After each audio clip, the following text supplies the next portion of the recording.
Hello friends, सारथी educator के इस online platform पे आप सभी का स्वागत है।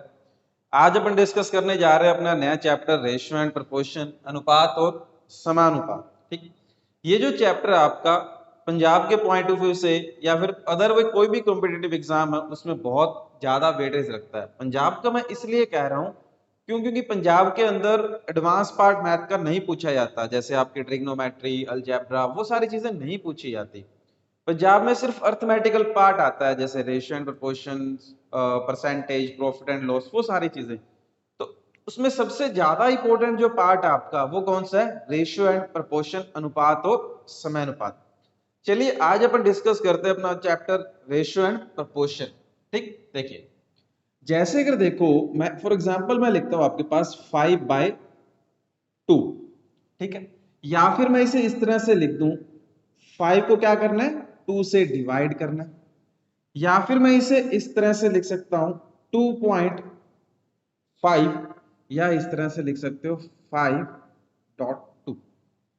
सबका मीनिंग सेम ही है। देखो सबका मीनिंग सेम है। सब इसका फॉर्म, इसका मतलब क्या है? 5/2। 5/2 का मतलब ही क्या है? 5/2 पर एक एक फ्रैक्शन फॉर्म दे रखी है। ठीक है, ये डिवाइड की फॉर्म में, ये आपके डेसिमल फॉर्म में, और ये आपका रेशियो की फॉर्म में दे रखा है। अब ये रेशियो बनता कैसे? ठीक है, आपने 5 और 2 ये बीच में डॉट लगा दिए, ठीक है, रेशियो बना दिए। बनता कैसे है? देखिए 5/2 आप तभी लिख सकते हो जब इस 5 और 2 की यूनिट क्या होनी चाहिए? सेम होनी चाहिए। मींस रेशियो तभी बना सकते हो किन्हीं भी दो या दो से ज्यादा वैल्यू का, जब उनकी यूनिट क्या होती है? सेम होती है। इकाई क्या होती है? सेम होती है। देखिए कैसे, अगर मैं आपको कहूं 10 पेन और 20 पेन का कंपैरिजन कर रहा हूं, दोनों साइड देखिए यूनिट क्या है? सेम है। इधर भी पेन है, इधर भी पेन है, बट पेन से पेन आपका कैंसिल हो जाएगा। अब 10 और 20 बच गए। 10 और 20 अभी रेशियो नहीं कह सकते आप। ठीक है, देखिए क्यों? क्योंकि ये एक सिंपलेस्ट फॉर्म नहीं है। रेशियो क्या होता है? किसी भी वैल्यू की सिंपलेस्ट फॉर्म कहोगे आप, सिंपलेस्ट फॉर्म। अब 10 और 20 भी कैंसिल आउट करोगे आप तो कितना आएगा? 1/2। सिंपलेस्ट फॉर्म क्या है? 1/2। मींस किन्हीं भी दो या दो से ज्यादा सेम यूनिट वाली जब आप वैल्यू कंपैरिजन करते हो तो उनकी जो सिंपलेस्ट फॉर्म जो होती है उसे क्या बोला जाता है? रेशियो की फॉर्म बोला जाता है। ठीक है, आपके दिमाग में क्वेश्चन आ रहा होगा, भी रेशियो में तो सेम नंबर से मल्टीप्लाई भी करते थे, डिवाइड भी करते हैं, अगर किसी को पता हो तो। ठीक है, वो अपन क्वेश्चंस की इजी बनाने के लिए अपनी सुविधा के अकॉर्डिंग करते हैं। ठीक है, पर एक्चुअल में जो रेशियो क्या होता है? सेम यूनिट की वैल्यू को कंपैरिजन करते हैं और उनकी जो सिंपलेस्ट फॉर्म होती है उसे ही रेशियो बोला जाता है। देखिए 10 पेन और 20 पेन कितना आएगा? 1/2। अगर मैं यहां पे लिखूं 20 चेयर और 30 चेयर का कंपैरिजन करते हैं, तो चेयर से चेयर कैंसिल आउट हो जाएगा, इसे भी कैंसिल आउट करोगे 10 पे तो क्या आया? 2/3। ठीक है, या फिर आप देखिए अगर मैं लिखूं 15 आर 1 डे, 15 आर 1 डे, इन दोनों का अगर कंपैरिजन आप करना चाहते हो, रेशियो बनाना चाहते हो, तो दोनों की यूनिट क्या करनी पड़ेगी? सेम करनी पड़ेगी। देखो एक तो आर दे रखा है, दूसरा डे दे रखा है, यूनिट सेम नहीं है। अगर इनकी यूनिट आप सेम कर सकते हो तो रेशियो बन सकता है। अगर आप आर और डेज में ही आप रेशियो बनाना चाहो तो नहीं बन सकता। तो मैं क्या करता हूं? इनकी यूनिट सेम करता हूं। एक दिन में कितने घंटे होते हैं? 24, 24 आर। तो इसे लिख सकते हैं अपन 15 आर 24 आर। अब इसे आप कंपैरिजन कर सकते हो। देखिए आर से आर कैंसिल आउट हो गया, तो 5/8। 3 पे कैंसिल आउट करोगे तो क्या आएगा? 5/8। सिंपलेस्ट फॉर्म क्या है? 5/8। अगर और लिखते हैं, अगर मैं आपको कहूं 25 मिनट 1 डे, 25 मिनट 1 डे। अब देखिए 25 यहाँ पे मिनट की बात कर रहा है, यहाँ पे डे की बात कर रहा है, तो आप कंपैरिजन नहीं कर सकते, रेशियो नहीं बना सकते। तभी बनाओगे जब यूनिट क्या कर सकते हो? सेम करो, और यूनिट आप सेम कर सकते हो। देखिए या तो क्या करो, मिनट को डे के अंदर कन्वर्ट कर लो, या फिर आप डे को मिनट में कन्वर्ट कर लो। दोनों इजी है। ठीक है, अगर मैं डे को मिनट में कन्वर्ट करूं तो 25 मिनट। एक दिन में कितने घंटे होते हैं? 24। ये तो 24 आवर आए हैं, पर मैं क्या करना चाहता हूं? मिनट में कन्वर्जन करना चाहता हूं, दोनों साइड यूनिट सेम करना चाहता हूं मिनट के अंदर। तो 24 आवर के अंदर कितने मिनट होते हैं? 60 मिनट। तो इनटू क्या कर देता हूं? 60। तो मिनट में कन्वर्जन हो जाएगा अपना, ठीक है। अब इसे कैंसिल आउट कर सकते हो, क्योंकि ये भी मिनट में आ गया 24 आवर, ये भी मिनट में कन्वर्ट कर चुका हूं मैं। 24 इंटू 60 करूंगा तो ये पूरा का पूरा पार्ट किस में आ गया? मिनट में। और ये भी क्या दे रखा है? मिनट में। अब कंपैरिजन कर सकते हो आप, अब रेशियो बना सकते हो आप। तो 5 और इसे कैंसिल आउट करोगे 12, 12 इंटू 24 288। तो 5 रेशियो 288। रेशियो क्या बना? 25 मिनट। और 1 डे का कितना आएगा? 5 रेशियो 288। ठीक है। यहां पे देखिए, अगर यूनिट सेम हो तो आप डायरेक्टली कैंसिल आउट करके उसका रेशियो बता सकते हो। अगर यूनिट सेम नहीं है तो यूनिट सेम कर सकते हो, तो यूनिट सेम करो और उनका रेशियो बताओ। ऐसा मत कह देना ये मिनट डे है मतलब ये तो रेशियो बन ही नहीं सकता, ठीक है, क्योंकि यूनिट सेम हो रही है यहाँ पे। हाँ, अगर हर जगह ये नहीं कह सकते भी आप यूनिट सेम होगी ही होगी। देखिए, यूनिट सेम नहीं होगी तो आप रेशियो उनका नहीं बता सकते, आपका आंसर क्या आएगा? Can't be determined. जैसे देखते हैं, अगर मैं आपको कहूं 5 डॉग 3 बर्ड, ठीक है, 5 कुत्ते और 3 पक्षी, इनका रेशियो बनाते हैं, कंपैरिजन करते हैं। क्या इन दोनों की यूनिट सेम कर सकते हो? क्या डॉग को बर्ड बना सकते हो या बर्ड को डॉग बना सकते हो? नहीं बना सकते, यूनिट सेम नहीं कर सकते। तो क्या ये कंपैरिजन नहीं हो सकता? यूनिट सेम नहीं हो सकती, तो ये रेशियो नहीं हो सकता। इसे 5:3 नहीं लिख सकते, 5:3 नहीं लिख सकते, क्योंकि यूनिट ही सेम नहीं हो रही। देखिए नेक्स्ट, अगर मैं लिखूं 10 मैन 15 वुमेन, ठीक है, क्या इनका रेशियो बना सकते हो? क्या इसे आप रेशियो कैंसिल आउट करके रेशियो बना सकते हो? नहीं बना सकते, क्योंकि किसी के अगर दिमाग में आ रहा है मैं इसे 2:3 लिख देता हूं, तो वो गलत है। 2:3 ये गलत है। 5 से कैंसिल आउट करोगे 2:3 गलत है। देखिए, मैन से मैन तो कैंसिल आउट, ये यूनिट सेम है ही नहीं, दोनों साइड क्या यूनिट सेम नहीं है। 2:3 इसका गलत आंसर है। क्यों आंसर गलत है? देखिए, अगर कहीं पे भी आपने पढ़ा होगा तो आपने देखा होगा वहां पे 2:3 मैन वुमेन को कंपैरिजन किया होगा, कैंसिल आउट किया होगा। पर वहां पे अगर थोड़ा ध्यान से देखना कभी आप, वहां पे उनके नंबर्स को कंपैरिजन किया जाता है। Number of man, number of women, इनके संख्या को कंपेयर किया जाता है, नंबर को कंपेयर किया जाता है, ना कि डायरेक्टली मैन और वुमेन को कंपेयर करते हो आप, ठीक है। अगर ये लिखा हो number of man is 10 and number of women is 15, number की बात कर रहा हूं, कितने आदमी है? 10, और वुमेन कितनी है? 15, नंबर की बात कर रहा हूं, तो इनका कंपैरिजन कर सकते हो। अब लिख सकते हो 2:3। अगर ये कहे number of man 10, number of women 15, numbers की बात करें, भी 10 आदमी और 15 वुमेन है, इनके नंबर्स की बात करें, तो आप कंपैरिजन करके 2:3 आप बता सकते हो, अगर वो नंबर की बात करें। अगर वो 10 मैन और 15 वुमेन कह रहा है तो गलत है, ठीक है। तो कहने का मतलब ये हुआ, अगर यूनिट सेम होगी तो आप रेशियो बना सकते हो, अगर यूनिट सेम नहीं है, अगर यूनिट सेम कर सकते हो तो भी रेशियो बन सकता है, या फिर डायरेक्टली क्वेश्चन में आपको यूनिट सेम देगा ही देगा वो, ठीक है। नेक्स्ट, काफी बार आपने सुना होगा, कहते हैं भी रेशियो को किसी सेम नंबर से मल्टीप्लाई कर दो, डिवाइड कर दो, उसमें कोई फर्क नहीं पड़ा, ठीक है। अब देखिए, अगर मैं लिखूं 2:5, ठीक, इसे लिखना चाहो तो आप लिख सकते हो 2x 3x। x की कोई भी वैल्यू हो सकती है, x एक सिंगल वेरिएबल है, इसकी कोई भी वैल्यू हो सकती है, कोई भी वैल्यू आप लिख सकते हो, ठीक है। अगर मैं x की वैल्यू 2 लिखूं तो क्या बन जाएगा? 4:6, 4:6, x की जगह 2 लिखो, क्या बन जाएगा? 4:6। तो अगर देखो, इस दोनों के अंदर क्या है? 2 छुपा हुआ है, ठीक है। तो एक सिंपलेस्ट फॉर्म बनाओगे तो इसे 2 से डिवाइड करके देखो, वापस आपको 2:5 है यहाँ पे, 2 और 5, तो यहाँ पे कितना आएगा? 10। कितना आएगा? 10। तो इसे कैंसिल आउट करके देखोगे, 4 और 10 को कैंसिल आउट करोगे तो क्या वापस से 2 5 बनता है कि नहीं बनता? 2:5 बनता है कि नहीं बनता? अगर आप x की वैल्यू 5 लिखते हो तो क्या बनेगा? 10 और 5 इंटू 5 कितना है 25। तो रेशियो देखिए 10 और 25 कैंसिल आउट करोगे वापस से आपके पास 2:5 का रेशियो बनता है कि नहीं बनता।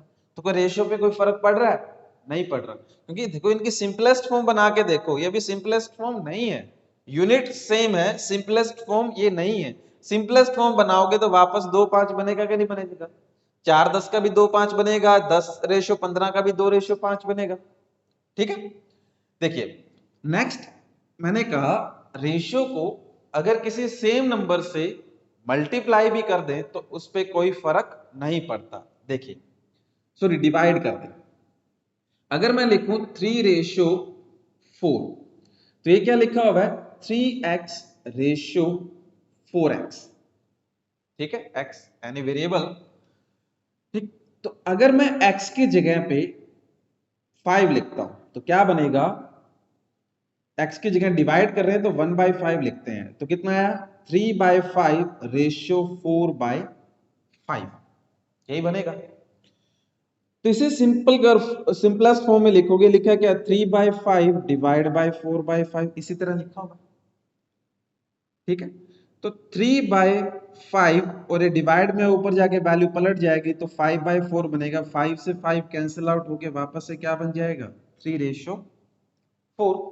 देखिए मैंने 1/5 से डिवाइड किया, कोई फर्क पड़ा, पहले भी इनिशियल 3:4 लेके चल रहे थे, बाद में भी कितना आया 3:4। अगर देखिए मैं लिखूं यहाँ पे 5:4 तो ये क्या बन जाएगा आपके पास 5x और 4x। अब मैं x की जगह पे 1/2 लिखता हूं, x की जगह पे 1/2, 2 से डिवाइड कर रहे हैं तो क्या बनेगा 5/2 और 4/2। अब आप कहोगे ये तो कट गया, रेशियो तो बदल जाएगा 5:4 नहीं रहेगा, पर ऐसा नहीं है, ये 5:4 ही है अभी भी। ये क्या लिखा हुआ है 5/2 रेशियो 2, इसे 1 लिख सकते हैं। ठीक है, वापस से आप इसकी वैल्यू पलट के देखोगे 5/2 और ये क्या आएगा नीचे 2/1, क्या मिल गया आपको 5/2 इंटू 1/2, तो क्या आया 5:4। इतना कुछ लिखने की जरूरत नहीं है आपको, सिर्फ इतना ध्यान रखना है भी रेशियो को किसी सेम नंबर से मल्टीप्लाई कर दें, किसी सेम नंबर से डिवाइड कर दें तो उस पर कोई फर्क नहीं पड़ता। ठीक है, हाँ अगर प्लस या माइनस करेंगे तो फर्क पड़ेगा। देखिए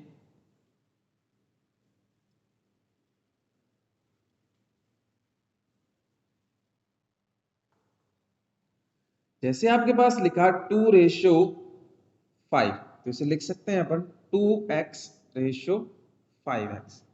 मैंने क्या किया दोनों साइड 3 जोड़ दिया तो क्या बनेगा 2x+3 ratio 5x+3, 2x+3 5x+3। क्या ये कैंसल आउट होकर काट के वापस 2:5 बन सकता है? नहीं कर सकता, इसे कैंसिल आउट नहीं हो सकता। ये अगर कैंसिल आउट होगा नहीं तो 2:5 बनेगा नहीं, तो रेशियो बदल गया कि नहीं बदल गया। तो अगर कोई वैल्यू आप ऐड करते हो तो रेशियो क्या है बदल जाता है, अगर आप सब्ट्रैक्ट करते हो घटाते हो तो भी बदल जाएगा। जैसे 2:5 है तो इसे लिख सकते हैं 2x/5x। मैंने क्या किया दोनों साइड 2 माइनस कर दिया, क्या आएगा 2x-2 रेशियो 5x-2। अब देखिए क्या 2x-2 और 5x-2 को मैं कैंसिल आउट कर कर 2:5 बना सकता हूं? नहीं बना सकता क्योंकि कैंसिल आउट ही नहीं होंगे। तो देखिए जैसे मैंने प्लस किया, दोनों साइड प्लस किया 3 तो रेशियो बदल गया कि नहीं बदल गया, 2:5 से रेशियो बदल गया। जैसे मैंने माइनस किया सब्ट्रैक्ट किया दोनों साइड तो रेशियो भी क्या बदल गया, अब 2:5 नहीं बन सकता ये। ठीक है, तो कहने का मतलब ये है कोई भी रेशियो अगर आपको दे रखा है तो उसमें डिवाइड कीजिए मल्टीप्लाई कीजिए कोई फर्क नहीं पड़ेगा। अगर उसमें प्लस करोगे माइनस करोगे वैल्यू बदल जाएगी, तो प्लस माइनस अपन कभी भी नहीं करेंगे और क्वेश्चन इजी बनाने के लिए मल्टीप्लाई और डिवाइड अपनी सुविधा के अकॉर्डिंग करेंगे। ठीक है, नेक्स्ट अपन देखते हैं रेशियो की टाइप क्या होती है। ठीक, फर्स्ट आपके पास डुप्लीकेट रेशियो,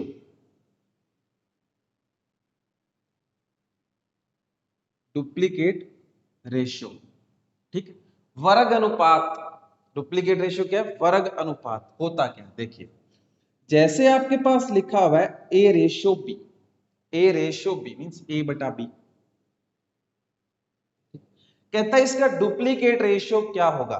ठीक है, पहले तो मेरे को ये बताओ, ए बटा बी मैंने लिखा, इसका डुप्लीकेट रेशियो पूछ रहा है, तो ए बटा बी का डुप्लीकेट क्या होगा, मतलब इसका ही एक ऐसी फॉर्म एक और होगी, ए बटा बी का डुप्लीकेट क्या होगा, ए बटा बी तो होगा। ठीक है, इन दोनों को मल्टीप्लाई कर दीजिए तो क्या आएगा आपके पास, A square divide by B square. ठीक है, तो आपके पास ए रेशियो बी का डुप्लीकेट रेशियो क्या होता है, A square ratio B square. A ratio B का डुप्लीकेट रेशियो क्या होता है, वर्ग अनुपात क्या होता है, A square ratio B square. For example अगर मैं कहूं ए और बी की वैल्यू 2:3, इसे कन्वर्ट करना है डुप्लीकेट रेशियो में, वर्ग अनुपात क्या होगा, तो 2 स्क्वायर रेशियो 3 स्क्वायर। 2 का स्क्वायर कितना आया 4, 3 का स्क्वायर कितना है 9। तो आपके पास डुप्लीकेट रेशियो क्या आएगा, 2:3 का डुप्लीकेट रेशियो क्या है, 4:9। ठीक है, चलिए नेक्स्ट टाइप देखते हैं। नेक्स्ट आपके पास सब डुप्लीकेट रेशियो, सब डुप्लीकेट रेशियो। ठीक है, वर्गमूल अनुपात, वर्गमूल अनुपात। ठीक है, जैसे आपके पास ए रेशियो बी दे रखा है, कहेगा इसका सब डुप्लीकेट रेशियो क्या आएगा, तो सब डुप्लीकेट रेशियो क्या आएगा, root of A by B. जैसे इस तरह भी लिख सकते हो, square root of A divide by square root of B. A ratio B का सब डुप्लीकेट रेशियो क्या आएगा, root of A by root of B, या root A ratio root B भी कह सकते हो, एक ही बात है सारी, root A ratio root B एक ही बात है। ठीक है, फॉर एग्जाम्पल अगर मैं कहूं 8:5, इसका सब डुप्लीकेट रेशियो क्या आएगा, तो क्या कहोगे, रूट 8:5। ठीक है, एग्जाम्पल और लिख लेते हैं, अगर मैं कहूं 16:25, इसका सब डुप्लीकेट रेशियो क्या आएगा, वर्गमूल अनुपात क्या आएगा, तो क्या आएगा, रूट 16 रेशियो रूट 25। तो 16 का स्क्वायर रूट कितना होता है 4, और 25 का स्क्वायर रूट कितना होता है 5, तो क्या आएगा 4:5। ठीक, तो सब डुप्लीकेट रेशियो क्या आएगा, स्क्वायर ए रेशियो बी का square root of a ratio square root of b. ठीक है, और डुप्लीकेट रेशियो में क्या करते हैं, स्क्वायर कर देते हैं। ठीक है,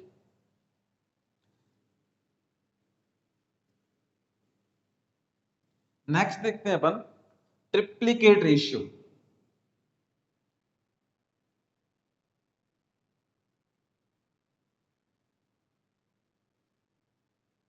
ठीक है, घन अनुपात, घन अनुपात जिसे कहा जाता है। ठीक है, ट्रिप्लीकेट रेशियो, अगर मैं लिखूं आपके पास ए रेशियो बी, कहा जाए इसका ट्रिप्लीकेट रेशियो क्या होगा। ट्रिप्लीकेट जैसे नाम से थोड़ा आइडिया लग रहा है, मतलब 3 टाइम्स कह रहा है, 3 कह रहा है, 3 की कोई बात हो रही है यहाँ पे, ट्रिप्लीकेट मतलब 3 का कोई तो रोल रहेगा यहाँ पे। तो क्या करें, ट्रिप्लीकेट रेशियो का मतलब क्या है, A cube ratio B cube. ठीक है, मींस इनका क्या करना है, क्यूब करना है। तो ए रेशियो बी का ट्रिप्लीकेट रेशियो क्या है, A cube ratio B cube. For example अगर मैं लिखूं यहाँ पे 3:4, 3:4 का ट्रिप्लीकेट रेशियो क्या होगा, तो 3 क्यूब रेशियो 4 क्यूब। तो 3 का क्यूब कितना आया 27, 4 का क्यूब 64। तो ट्रिप्लीकेट रेशियो क्या आ गया 3:4 का, 27:64। ठीक है, नेक्स्ट अपन देखते हैं सब ट्रिप्लीकेट रेशियो। सब ट्रिप्लीकेट रेशियो, सब ट्रिप्लीकेट रेशियो क्या होता है, सब ट्रिप्लीकेट रेशियो में क्या होगा, क्यूब रूट बन जाएगा आपका। जैसे ए रेशियो बी का सब ट्रिप्लीकेट रेशियो क्या आएगा, cube root of a ratio cube root of b. Sub triplicate ratio क्या आएगा, cube root of a cube root of b. जैसे अगर एग्जांपल लिखें 64 216, इसका सब ट्रिप्लीकेट रेशियो क्या होगा? तो 364 cube root of 64 cube root of 216, तो 64 का क्यूब रूट क्या होता है भाई? 4, और 216 216 का क्यूब रूट क्या होता है? 6। इसे भी आप कैंसिल आउट कर सकते हो, क्या आ गया? 2:3।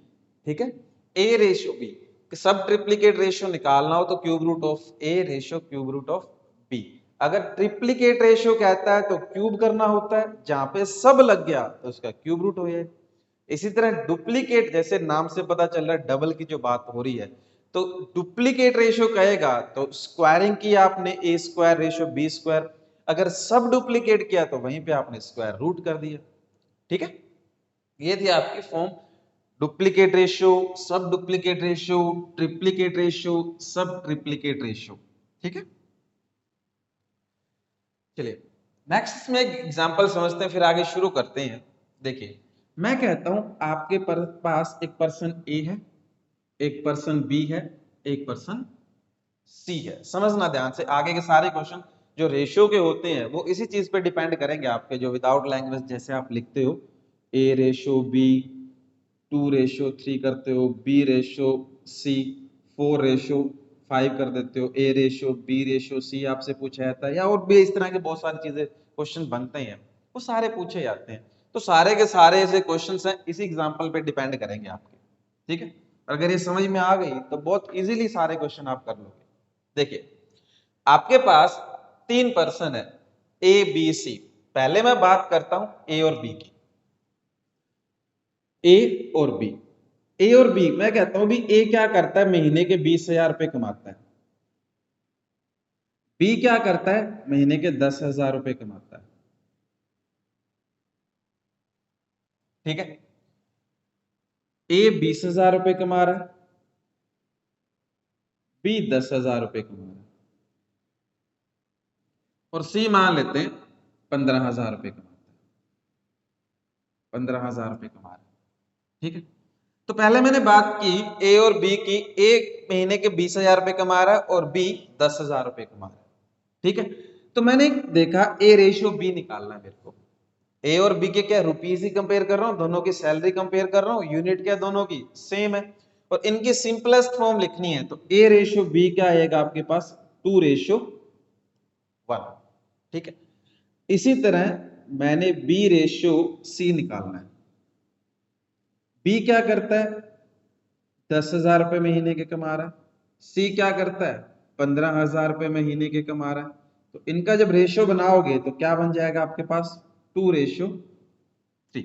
देखिए, कहने का मतलब जब ए और बी अपनी आपस में सैलरी कंपेयर करते हैं, या फिर ये भी कह सकते हो बी क्या करता है जब अपनी सैलरी ए के साथ कंपैरिजन करता है, बी क्या करता है जब अपनी सैलरी ए के साथ कंपेयर कर रहा है, तो रेशियो क्या बना? 2:1, 2:1 का। जब बी अपनी सैलरी सी के साथ कंपेयर करता है, बी सी के साथ कंपैरिजन करता है, तो रेशियो क्या बना? 2:3। अब आप देखिए, बी की जो सैलरी है वो दोनों जगह पे मैंने 10,000 ही यूज की है। बी की जो सैलरी है दोनों जगह क्या थी? सेम थी, 10,000 थी। पर रेशियो में देखोगे दोनों साइड चेंज आया कि नहीं आया? ठीक है, या फिर आप यहां पे देखिए, अगर मैं ए बी सी तीनों का कंपैरिजन करता, तीनों की सैलरी का कंपैरिजन करता एक साथ इकट्ठा, ए की बी की सी की तीनों की सैलरी का कंपैरिजन करता और रेशियो बनाता, तो आप कहोगे सबकी यूनिट क्या सेम है, सबकी सैलरी रुपीज में बात कर रहा है, और ये सिंपलेस्ट फॉर्म लिखना चाहता हूं, तो सिंपलेस्ट फॉर्म क्या आएगी भी, इनके सबको कैंसिल आउट करोगे, सिंपलेस्ट फॉर्म अगर आप लिखोगे 4:2:3 बनती कि नहीं बनती? 4:2:3। अगर तीनों एक साथ अपनी सैलरी कंपेयर करेंगे तो इन तीनों की जो सिंपलेस्ट फॉर्म है वो क्या? 4:2:3। पर जैसे ही मैंने ए बी क्या करता है, अपनी सैलरी ए के साथ कंपेयर करता है, 2:1 का रेशियो बना। बी क्या करता है, अपनी सैलरी सी के साथ कंपेयर करता है, रेशियो 2:3 का बना। मैं ये चाहता हूं अगर ये तीनों अपनी सैलरी एक साथ कंपेयर करें तो रेशियो क्या बनेगा, क्योंकि देखिए एग्जाम में आपको यही चीजें मिलने वाली है, आपको यही कहेगा ए रेशियो बी क्या है? 2:1। बी रेशियो सी क्या है? 2:3। तो बताइए a ratio b ratio c क्या होगा? यही कहने वाला है, वही चीज मैं बता रहा हूं आपको। तो 2:1 और 2:3, तो बी का देखिए जो वैल्यू है वो अलग अलग आ रही है, पर बी के पैसे तो दोनों जगह पे सेम है। बी के यहाँ पे भी 10,000 रुपए यूज किए गए थे, बी के यहाँ पे भी 10,000 रुपए यूज किए गए थे, ठीक है, पर रेशियो में वैल्यू अलग अलग है। पर रुपीज तो सेम थे ना, वैल्यू तो सेम रहेगी कि नहीं रहेगी? ये रुपए थोड़े ना बदल दोगे, कंपैरिजन कर रहे हो तो अलग अलग वैल्यू बन रही है। क्योंकि यहाँ पे ए और बी के केस में देखोगे, यहाँ पे जो आपने कैंसिल आउट किया है, कितने से कैंसिल आउट किया? 10,000 से। डिवाइड कितने से किया? 10,000 से। ठीक है, यहाँ पे डिवाइड कितने से किया आपने? 5,000 से। तो एक की वैल्यू दोनों जगह पे सेम है, सॉरी अलग अलग है, वैल्यू क्या अलग अलग है, तो रेशियो अलग अलग आ रहा है। पर एक्चुअल में बी के पैसे तो सेम रखने पड़ेंगे, बी के रुपए तो सेम रखेंगे, अलग अलग थोड़ी ना कर देंगे। तो बी के रुपए क्या होने चाहिए? दोनों जगह पे बराबर होने चाहिए। तो रेशियो में बी के वैल्यू क्या होनी चाहिए? दोनों जगह पे बराबर होनी चाहिए। तो बी के रुपए दोनों जगह पे बराबर करने पड़ेंगे। तो इस साइड देखिए 2:1 है, 2:3 है। अब बी की वैल्यू यहाँ पे कितनी है? 2, और यहाँ पे कितनी है? 1। अब चाहो तो आप 2 को 1 बना दो, चाहो तो 1 को 2 बना दो। ठीक है, तो मैं इस पार्ट को 1 को 2 बना देता हूं। तो इसे पूरे को मल्टीप्लाई किया जाएगा, रेशियो है तो पूरा का पूरा रेशियो मल्टीप्लाई होगा, एक सिंगल नंबर को मल्टीप्लाई आप नहीं कर सकते। तो क्या बन जाएगा? ए कितना आ गया आपके पास? 4। बी कितना आएगा आपके पास? 2। इधर भी 2 है, सेम होना चाहिए था, बी के पैसे सेम है, देख सकते हो 10,000 10,000। और सी की वैल्यू कितनी आ जाएगी? सेट को मल्टीप्लाई किया ही नहीं था, 3। तो ए बी सी की इनकम का रेशियो क्या आ गया? 4:2:3। अब इकट्ठा देखो, यहाँ पे मैंने रुपए लिख के भी बताया आपको, तो 4:2:3 मिला था। एग्जाम में ये चीज नहीं देगा अपने को इस तरह से देगा 2:1 2:3। तो ध्यान ये रखना है, जो पर्सन दोनों साइड कॉमन चल रहा है, जो पर्सन, जैसे यहाँ पे बी है, बी को मैं पर्सन बोल रहा हूं, दोनों जगह कॉमन है, मतलब बी के पैसे दोनों जगह पे क्या होने चाहिए थे? बराबर होने चाहिए थे। क्योंकि बी एक ऐसा पर्सन है जो अपने पैसे ए के साथ भी कंपेयर कर रहा है और अपने पैसे सी के साथ भी कंपेयर कर रहा है, पर बी के पैसे तो सेम है ना, दोनों जगह पे पैसे थोड़ा ना बदले गए हैं। ठीक है, तो जो पर्सन दोनों जगह कॉमन दिखाई दे उसकी वैल्यू क्या करनी होती है? सेम कर दीजिए और आपका आंसर आ जाएगा। और एग्जांपल लिखते हैं इस पे।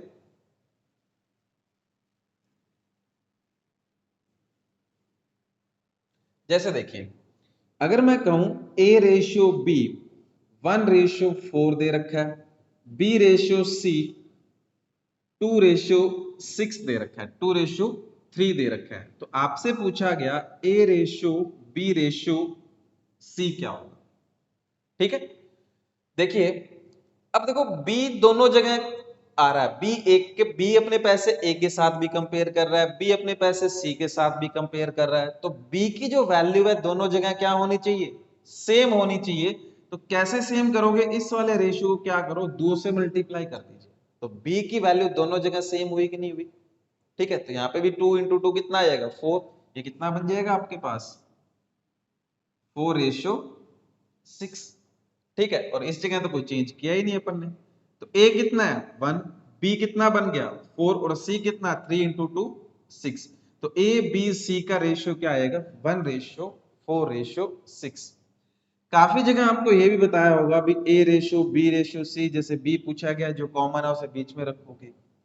ए बी कितना दे रखा है? 1:4, तो यहाँ पे 1 लिखो, यहाँ पे 4, तो यहाँ पे सी नहीं है। बी सी कितना दे रखा है? 2:3, तो बी कितना है? 2। सी कितना है? 3। यहाँ पे ए नहीं है। तो जो स्पेस खाली होता है, जैसे यहाँ पे ये जगह खाली पड़ी है, तो जो स्पेस खाली होता है वहां पे उसके पास वाली वैल्यू क्या कर दीजिए? शिफ्ट कर दीजिए। जो स्पेस खाली है वहां पे उसके पास वाली वैल्यू क्या करो? शिफ्ट कर दीजिए। अब इन्हें मल्टीप्लाई कर दो, कितना आ गया? 2। 4 × 2 8। 4 × 3 12। आप कहोगे वैल्यू बदल गई, नहीं। देखिए सिंपलेस्ट फॉर्म नहीं है, इसे सिंपलेस्ट फॉर्म बनाने के लिए आप देख सकते हो तीनों के तीनों 2 से डिवाइड हो रहे कि नहीं हो रहे? तो 2 से डिवाइड करके देखिए, 1 4 और 6। A ratio b ratio c क्या आ गया आपके पास? 1:4:6। ठीक है, चलिए एग्जांपल और लिखते हैं।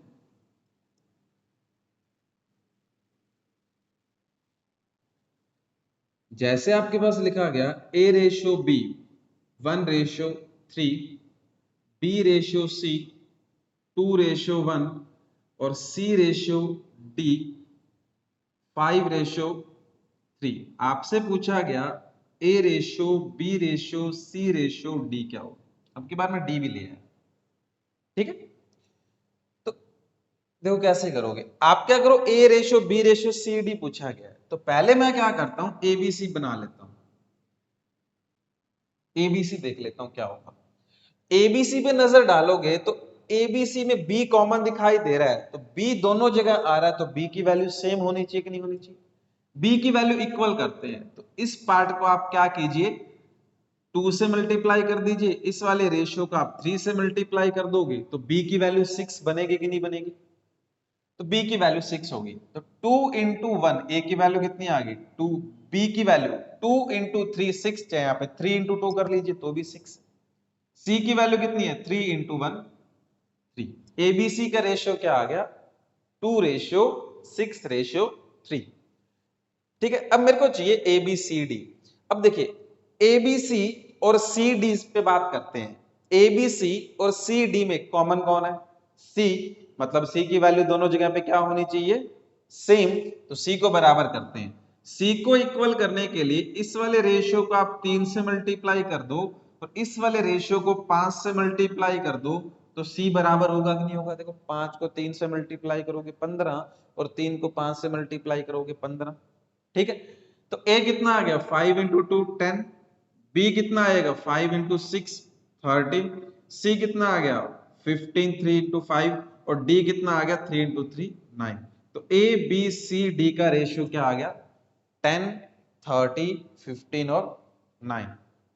चाहे आप दूसरा तरीका भी फॉलो कर सकते हो जिसमें स्पेस वाला भी मैं आपको बता रहा था, जैसे A B C D।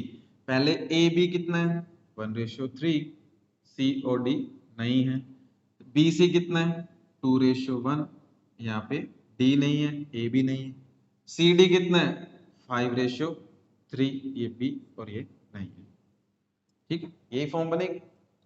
अब जो स्पेस खाली है वहां पे उसके पास वाली वैल्यू शिफ्ट कर दीजिए, यहाँ पे 3 और इसके 3 के पास में भी क्या है 3, यहाँ पे 2 और इस साइड क्या आएगा 1 और इस साइड 5 और इसके पास भी क्या है 5, ठीक है। अब इन्हें मल्टीप्लाई कर दो 5 इंटू 2 10, 3 इंटू 2 6 इंटू 5 30 15 और 9, ठीक है। काफी बार एग्जाम में आपको डायरेक्टली 10 30 15 9 न देके ऑप्शन में ये इस तरह भी लिखा जा सकता है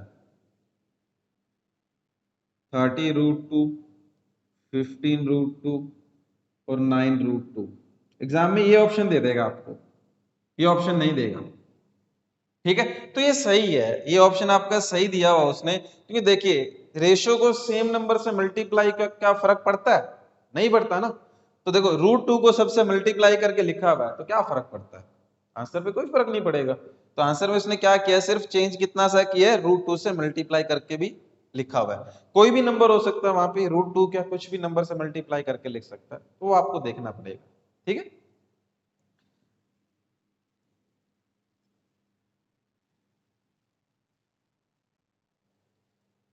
जैसे करो एग्जाम्पल और लिखता हूं मैं, A रेशियो B आपको दे रखा है 1:2, B रेशियो C आपको दे रखा है 6:5। आपसे पूछा गया A² plus B² plus 5AB की वैल्यू क्या होगी, A² plus B² plus 5AB की वैल्यू क्या होगी, ठीक है। तो देखिए कैसे बताओगे आप, तो पहले तो क्या करो ABC की वैल्यू निकालिए, A और B, जैसे यहाँ पे तो A और B दे रखा है उसने, तो A B की वैल्यू आप डायरेक्टली पुट कर सकते हो। अगर करोगे तो देखिए A B कितना है 1 2, B कितना है यहाँ पे 6, अगर आपने वैल्यू पुट कर दी तो B की कौन सी वैल्यू पुट करोगे 2 या 6। अगर डायरेक्टली पुट करने के बारे में सोच भी रहे हो, किसी के दिमाग में ये आ रहा होगा B दे तो रखा है, A और B दे तो रखे हैं, मैं A और B पुट कर देता हूँ, A1 और B2 पुट कर देता हूँ, ठीक है।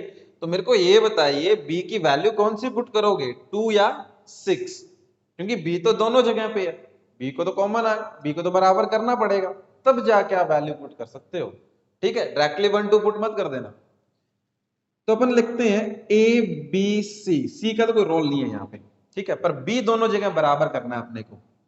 देखिए बी यहाँ पे कितना है 2, बी यहाँ पे कितना है 6, तो बी इक्वल करने के लिए इस पार्ट को क्या कीजिए 3 से मल्टीप्लाई कर दो, बी तो इक्वल होगा ना दोनों जगह पे। तो ए कितना है 3, बी कितना हो गया 6, और सी वाली साइड तो कोई चेंज ही नहीं किया, तो ए रेशियो बी रेशियो सी क्या है 3 रेशियो 6 रेशियो 5। अब मेरे को सिर्फ ए और बी से मतलब है, तो मैं क्या करता हूं ए की जगह 3 और बी की जगह 6 पुट कर देता हूं।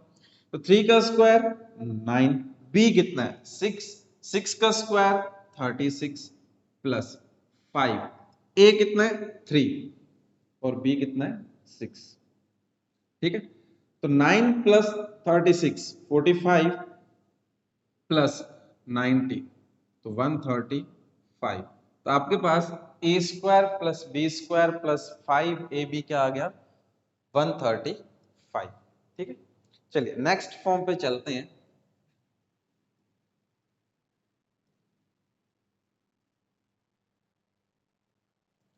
अगर आपको दे रखा है a बाय b इज 3/2,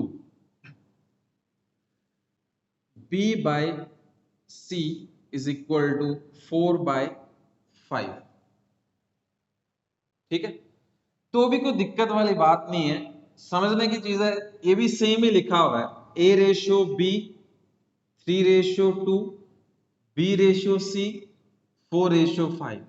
ठीक है, ये सेम ही फॉर्म लिखिए, कभी कभार एग्जाम में आपको इस तरह से भी लिख के दे सकता है, a बाय बी मतलब a रेशियो b कितना है 3/2, b बाय c मतलब b रेशियो c कितना है 4/5, और आपसे पूछ लेगा a b c का वैल्यू क्या है, जो भी करके आए अपन, क्या करना है b को इक्वल कर लो, b दोनों जगह पे क्या बन गया 4, तो a कितना आ गया 3 इंटू 2 6, b कितना है 2 इंटू 2 4, c कितना है, इस साइड तो कोई मल्टीप्लाई नहीं किया तो c कितना आ गया 5। ए बी सी का रेशियो क्या है 6/4/5।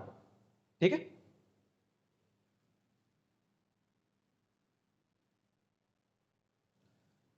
नेक्स्ट देखते हैं। अगर आपके पास क्वेश्चन है 2a is equal to 5b is equal to 4c, आपसे पूछा गया a ratio b ratio c क्या होगा, ये आपसे पूछा गया। ठीक है, तो देखिए कैसे करोगे, इसके करने के बहुत सारे तरीके हैं।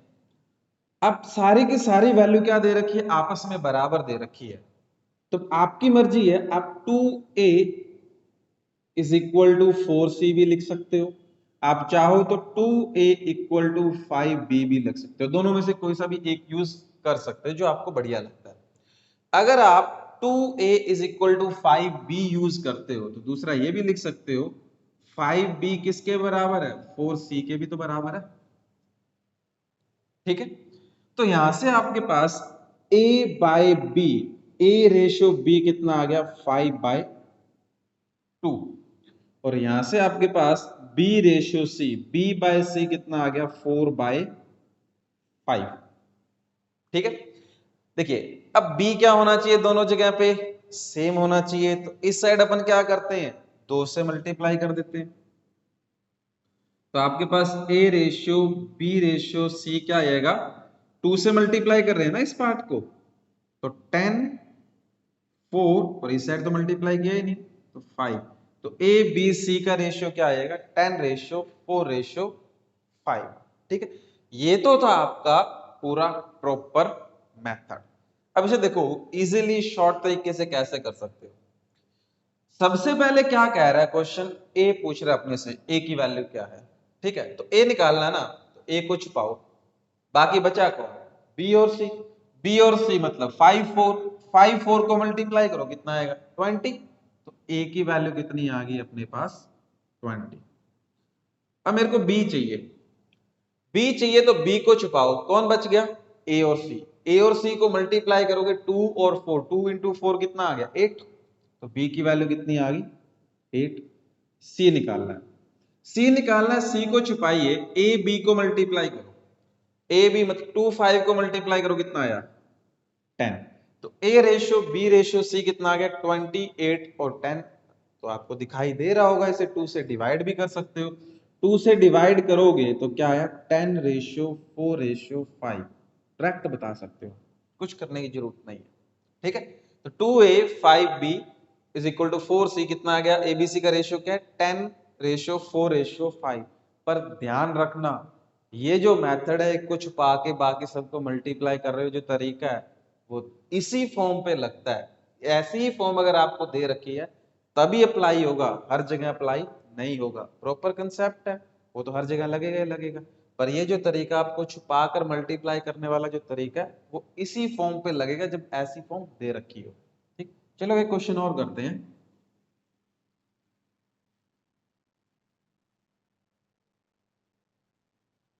जैसे आपके पास लिखा 2a 5c 3b और d, आपसे पूछा गया d c a और b means d ratio c ratio a ratio b। दिया क्या हुआ 2a is equal to 5c is equal to 3b is equal to d मतलब 1d। ठीक, तो सबसे पहले अपने को क्या निकालना है d। ठीक है, और मैंने आपको बताया था ऐसे फॉर्म होते हैं, कुछ जो पूछा जा रहा है उसे छुपा कर बाकी सबको मल्टीप्लाई कर दो। d पूछा है, d को छुपाइए बाकी सबको मल्टीप्लाई कीजिए। तो 3 इंटू 5 15 इंटू 2 30। तो d की वैल्यू क्या आ गई 30। c चाहिए, तो c को छुपाओ बाकी सबको मल्टीप्लाई करो, तो 3 इंटू 2 इंटू 1 कितना आएगा 6। a चाहिए, a को छुपाओ बाकी सबको मल्टीप्लाई करो, तो 5 इंटू 3 इंटू 1 15। अब b चाहिए, b को छुपाओ बाकी सबको मल्टीप्लाई, तो 5 इंटू 2 इंटू 1 कितना आ गया 10। ठीक है, तो a d c a b का रेशियो क्या आ गया 30 रेशियो 6 रेशियो 15 रेशियो 10। ठीक है, चाहो तो आप प्रॉपर मेथड से इक्वल करके भी कर सकते हो, तो भी आंसर यही आएगा, बस कैलकुलेशन बढ़ेगी। ठीक है, चलिए नेक्स्ट टाइप देखते हैं।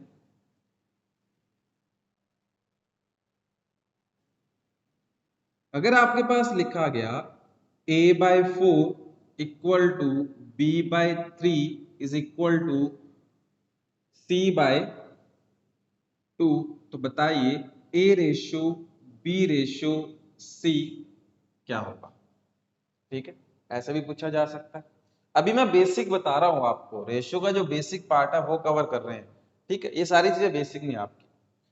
तो ए रेशियो बी रेशियो सी पूछा गया, तो सारी चीज सारे के सारे आपस में इक्वल है, तो चाहे आप किसी को भी इक्वल लिख सकते हो। तो मैंने लिखा a बाय 4 c बाय 2, क्योंकि 4 और 2 कैंसिल आउट होंगे इसलिए मैं c से इक्वेट कर रहा हूं। ठीक है, b बाय 3 c बाय 2। ठीक है, तो कैंसिल आउट करोगे आपके पास तो क्या आ गया a बाय c 2 बाय 1। ए सी का रेशियो क्या है 2 1। यहां से b बाय c कितना आएगा आपके पास 3 बाय 2, 3 रेशियो 2। क्रॉस मल्टीप्लाई कीजिए और लिख सकते हो आप 2b is equal to 3c, इस तरह से। ठीक है, अब आप देखिए a रेशियो b कितना है 2 रेशियो 1, b रेशियो c कितना है 3 रेशियो 2। दोनों साइड कॉमन क्या दिखाई दे रहा है c। c को बराबर कीजिए, तो इसे क्या करो 2 से मल्टीप्लाई कर दीजिए, क्योंकि c कितना है 2 बना देते हैं। तो आपके पास a c b कितना आ गया आपके पास 4 2 और 3, 4 2 3। पर मेरे से तो ए बी सी पूछा गया, कोई दिक्कत नहीं है। ए कितना है 4, बी कितना है 3, सी कितना है 2। ए बी सी कितना आ गया 4 3 2। ठीक है, ये तो था पूरा प्रॉपर मेथड आपका। दूसरा आप क्या कर सकते हो, जब भी एस फॉर्म पे क्वेश्चन आता है तो जो डिनोमिनेटर में वैल्यू दे रखी होती है वही उसका आंसर होता है। ठीक है, ए के नीचे क्या है 4, तो ए 4, बी के नीचे क्या है 3, तो 3, सी के नीचे क्या है 2, तो 2। तो जो जब भी ऐसी फॉर्म आपको एग्जाम पे मिले और आपसे पूछा गया A/B/C क्या होगा, ठीक है, तो आपके पास जो जिसके डिनोमिनेटर में जो वैल्यू लिखी जाती है वो इसका रिजल्ट होता है। ठीक है, एक क्वेश्चन और लिखते हैं। अगर मैं आपके पास लिखता C/5 D/2 B/6 A/9, तो बताइए A/C/D/B क्या होगा। तो देखिए ए के नीचे क्या है 9, तो 9, सी के नीचे क्या है 5, डी के नीचे क्या है 2 और बी के नीचे क्या है 6। तो A/C/D/B क्या आएगा 9/5/2/6। जिसके नीचे जो वैल्यू दे रखी है वही उसका आंसर होगा। और ध्यान रखना फॉर्म ऐसी होनी चाहिए, अगर अलग कोई और फॉर्म दे रखी है तो नहीं लग पाएगा, फिर आपको कंसेप्ट से देखना पड़ेगा। ठीक, चलिए बाकी चीजें अपन नेक्स्ट क्लास में डिस्कस करेंगे। ये सारा आपका बेसिक पार्ट था, अभी कंप्लीट नहीं हुआ आपका जो बेसिक है। नेक्स्ट क्लास में अपन जैसे इसकी टाइप बची हुई है, मीन प्रोपोर्शन क्या होता है, कंटिन्यूअस प्रोपोर्शन क्या होता है, थर्ड प्रोपोर्शन क्या होता है, फोर्थ प्रोपोर्शन क्या होते हैं, ठीक है, इसकी और भी इस तरह की टाइप है, वो सारी अपन नेक्स्ट क्लास में डिस्कस करेंगे।